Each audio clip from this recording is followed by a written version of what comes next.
ಪ್ರಿಯ ವೀಕ್ಷಕರೇ ನಮಸ್ಕಾರ. ಬಾಲಾರಿಷ್ಟ ದೋಷ ಯಾವ ಕಾರಣಕ್ಕೆ ಬರ್ತದೆ ಅಂತ ಹೇಳಿದರೆ, ಎಲ್ಲದಕ್ಕೂ ಕಾರಣ ಪೂರ್ವಜನ್ಮಂ ಕೃತಂ ಪಾಪಂ ಅಂತ ಕರೀತಾರೆ. ಇದಕ್ಕೆ ಆ ಭಗವಂತನೇ ಉತ್ತರಿಸಬೇಕು. ಸೊ ಜಾತಕದಲ್ಲಿ ಕೆಲವೊಂದು ಪ್ಲಾನೆಟರಿ ಕಾಂಬಿನೇಷನ್ಸ್ ಇದ್ದರೆ ಬಾಲಾರಿಷ್ಟ ದೋಷ ಬರ್ತದೆ. ಬಾಲಾರಿಷ್ಟ ದೋಷಕ್ಕೆ ಸಂಬಂಧಪಟ್ಟಂತೆ ಜಾತಕದಲ್ಲಿ ಇರ್ತಕ್ಕಂತಹ ಕೆಲವು ಮುಖ್ಯ ಪ್ಲಾನೆಟರಿ ಕಾಂಬಿನೇಷನ್ಸ್ನ ನಾನು ಈ ಸಂಚಿಕೆಯಲ್ಲಿ ನಿಮಗೆ ತಿಳಿಸ್ತೇನೆ ವೀಕ್ಷಕರೇ.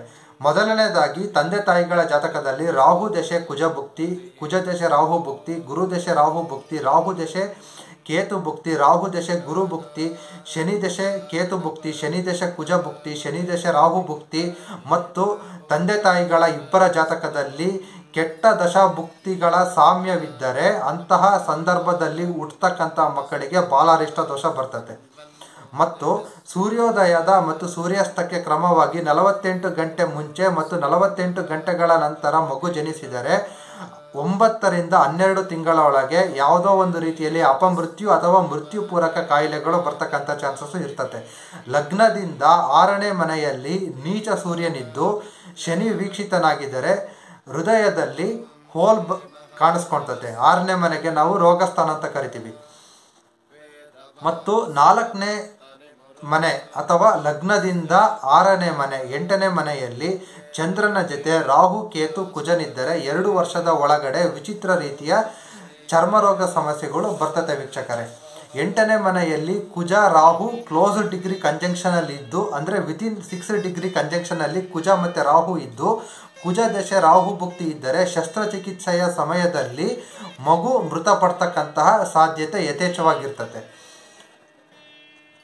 ಶನಿ 1ರಲ್ಲಿ, ಕುಜ 7ರಲ್ಲಿ, ಚಂದ್ರ 8ರಲ್ಲಿ ಇದ್ದರೆ 6, 8, 12ನೇ ವಯಸ್ಸಿನಲ್ಲಿ ಆಕ್ಸಿಡೆಂಟ್ ಆಗಿಯೋ ಅಥವಾ ಬೇರೇನೋ ಆಗಿಯೋ ಮಗುವಿಗೆ ಅಪಮೃತ್ಯು ಸಂಭವಿಸತಕ್ಕಂತಹ ಚಾನ್ಸು ಬಹಳ ಇರ್ತದೆ ವೀಕ್ಷಕರೇ.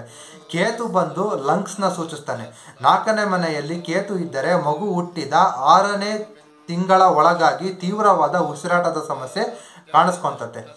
ಸಿಂಹ ರಾಶಿ ಬಂದು ಸ್ಪೈನಲ್ ಕಾರ್ಡ್ನ ಸೂಚಿಸುತ್ತೆ. ಸಿಂಹ ರಾಶಿಯಲ್ಲಿ ಪಾಪಗ್ರಹಗಳು ಇದ್ದರೆ ಆ ಸಿಂಹ ರಾಶಿಯು ಲಗ್ನದಿಂದ 6ನೇ ಮನೆಯಾಗಿದ್ದರೆ ಮಗುವಿಗೆ ಸ್ಪೈನಲ್ ಕಾರ್ಡ್ ಸಮಸ್ಯೆ ಬರ್ತಕ್ಕಂತಹ ಚಾನ್ಸಸ್ಸು ಇರ್ತದೆ.